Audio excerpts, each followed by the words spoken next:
දැන් උඹලට හිතෙන්නේ මේකට පිස්සුද මේ ආපුලා දැන් බයිනවා. එහෙම හිතනව නේද? මම බයයි යකෝ උඹලට. ඒ කියන්නේ මම බයයි උඹලට කෙලවෙයි කියලා. මට පේනවා අනාගතේ. ඒකනේ මං දුක. නිකන් ඕන ආතල්ලක් ගන්නලා කියලා මට ඉන්න හිතෙන්නේ නැහැ. මට මෙහි මාර අවුල්. මේ මම පිච්චි වගේ ඉන්නේ යකෝ. ඇයි? මට තේරෙනව වෙන්නේ යන්න මොකද්ද කියලා. මම දන්නව වෙන්න දේ. මං උඹලගේ වයසෙත් හිටියා. ඔය වගේ ගොඩක් කිවුන් දැක්කා. හැම එකම දැකලා තියෙන්නේ. මට මාර අවුල්. මට තේරෙන ළඟ එකත් එක්ක කතා කරලා මූ ගාන හදනවා කියන්නේම මූ ඉවරයි. මූ කොච්චර වැඩක් වුණත් මුට කෙල වෙනවා කියලා මං දන්නවා. කෙල වෙනවමයි. මම කිනුව වර්ධිනෙත් නැහැ කියලා ෂුවර් නැත්තම් බලපල්ලා. මං කිනුව වෙනවා. මෙච්චර කාලයක් වුණා හිතනෙව්වත් වෙනවා. මං හරි බයයි එහෙම හිතනවට මට ඇයි? වෙනවනේ බා. එහෙමත් කියනකොට මට තේරෙන්නේ නැහැ. මට මාර අවුල්. තරහට නෙමෙයි කියන්නේ තරහට කියන්නේ එන දුකකුත් එක්ක පිස්සුවක් එනවා. මට පිස්සු හැදෙනවා වගේ උඹලා කෑ ගහනවා.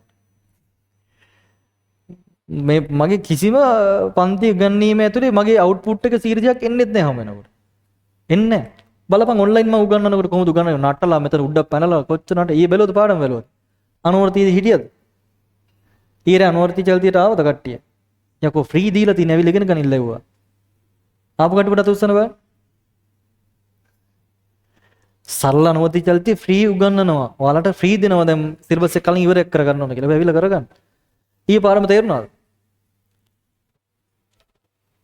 ඈ? තේරුණා නේද? ඒ ඉගෙනILLමට මේක ඇතුළේ උගන්වන්න බෑ ජීවිතේට. මට ෂුවර් ඒක. ඇයි? උඹලා මට උගන්වන්න දෙන්නේ නැහැ.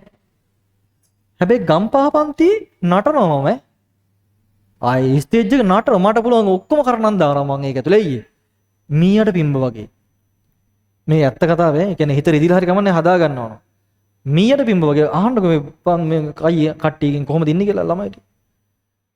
පිස්සු වගේ ඉන්නේ. කියන්නේ බය වෙලා වගේ හැම මොහොතේම මේක දිහා බලන මොකද්ද මම ලියන්නේ මොකද්ද මම කියන්නේ පිස්සුවෙන් වගේ ඉන්නවා අහගෙන.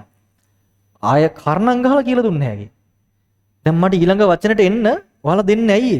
ඔයාලා කතා කරනවා. මම ඒක මැඩ පැවැත්වලා තමයි ඊගාවට එන්න ඕන. හැමදාම මේ කතාව කියනවනේ උඹලා හැදෙන්නේ නැහැ කියන්නේ මට වැඩක් නැහැ කියලා. එනවුල්